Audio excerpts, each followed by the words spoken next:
ហរណ៍បើសិនជាអូនចេះភាសាខ្មែរនិងភាសាចិនទីមួយឆ្លើយទាំងអស់គ្នាយើងអាចឆ្លើយថា I can speak two languages Khmer and Chinese yes តោះម្ដងទៀតមក I can speak two languages Khmer and Chinese Hello សួស្តីបងប្អូនទាំងអស់គ្នាថ្ងៃនេះគឺ teacher នឹងមាន conversation មួយមកបង្រៀនដែល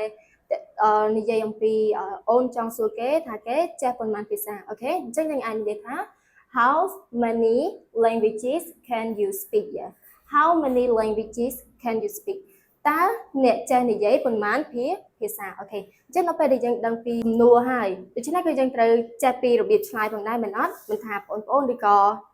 ដៃគូប្អូនទេអញ្ចឹងយើងអាចមើលវីដេអូនេះបានអញ្ចឹងយើងអាចឆ្លើយ I can speak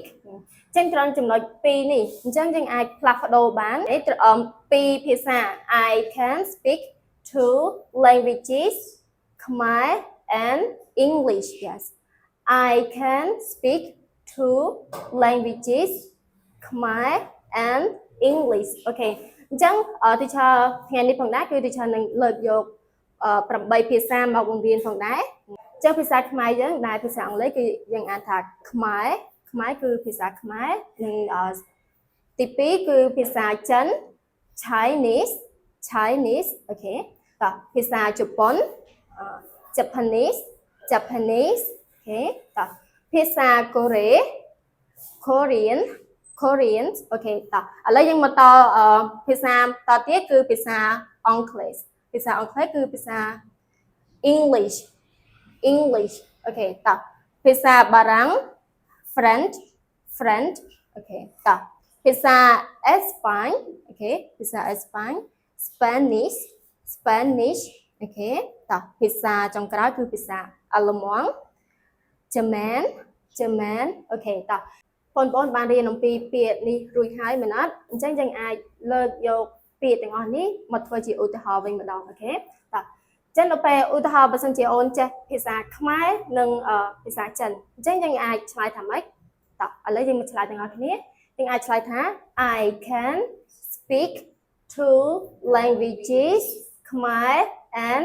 Chinese yes តោះម្ដងទៀតមក I can speak two languages Khmer and Chinese អូខេ good job អញ្ចឹងសម្រាប់វីដេអូថ្ងៃនេះគឺមានត្រឹមប៉ុណ្្នឹងទេសូមអរគុណទៀតមកចុះបើសិនជាអូនចង់ទៅប្រទេសឥណ្ឌាអញ្ចឹងអូនឆ្លើយថាម៉េចទៅតោះ I want to visit India អូខេ good job អញ្ចឹង Hello សួស្តីបងប្អូនទាំងអស់គ្នាចំពោះថ្ងៃនេះគឺ teacher មាន conversation មួយដែលនិយាយទាក់ទងទៅនឹងនៅពេលដែលអូនចង់សួរគេថាគេចង់ទៅលេងប្រទេសណាអញ្ចឹងយើងអាចសួរគេថា Which country do you want to visit តើប្រទេសមួយណាដែលអ្នកចង់ទៅ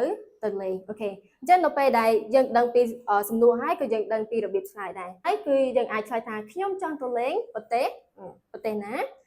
អញ្ចឹងយើងអាចឆ្លើយ I want to visit ខ្ញុំចង់ទៅលេងអញ្ចឹងត្រង់ចំណុចនេះគឺយើងគឺជាកន្លែងដែលយើងត្រូវដាក់ប្រទេសដែលយើងចង់ទៅលេងយកប្រទេសចំនួន8មកបង្រៀនគឺប្រទេសទី1គឺប្រទេសកម្ពុជាភាសាអង់គ្លេសគឺយើងអានថា Cambodia និងចូលដល់ប្រទេសទី2គឺប្រទេសចិនគឺយើងអានថា China ប្រទេសកូរ៉េគឺភាសាអង់គ្លេសគឺយើងអានថា Korea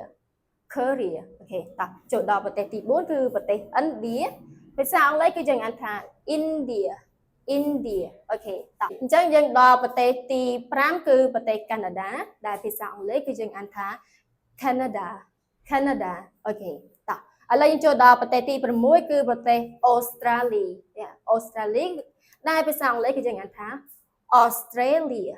អញ្ចឹងដល់លេខ7គឺសហរដ្ឋអាមេរិកដែលយើងអានថា the US អញ្ចឹងវា the US គឺជាពាក្យកាត់របស់ the United States អូខេតោះឥឡូវយើងចូលដល់ប្រទេសចុងក្រោយគឺប្រទេស Swiss ដែលភាសាអង់គ្លេសគឺយើងអានថា Switzerland Switzerland អញ្ចឹងមិនគឺយើងបានរៀនអំពី8ប្រទេសនេះរួចហើយមែនអត់អូខេអញ្ចឹងយើងអាចយកពាក្យទាំងអស់នេះមកបំពេញនៅត្រង់ចំណុចនេះបានអញ្ចឹងយើងអាចឧទាហរណ៍បើសិនជាអូនចង់ទៅលេងប្រទេសកូរ៉េអញ្ចឹងយើងអាចឆ្លើយថាម៉េច I want to visit Korea I want to visit Korea ខ្ញុំចង់ទៅលេងប្រទេសកូរ៉េអូខេបើសិនជាអូនចង់ទៅប្រទេសឥណ្ឌាអញ្ចឹងអូនឆ្លើយថាម៉េចទៅតោះ I want to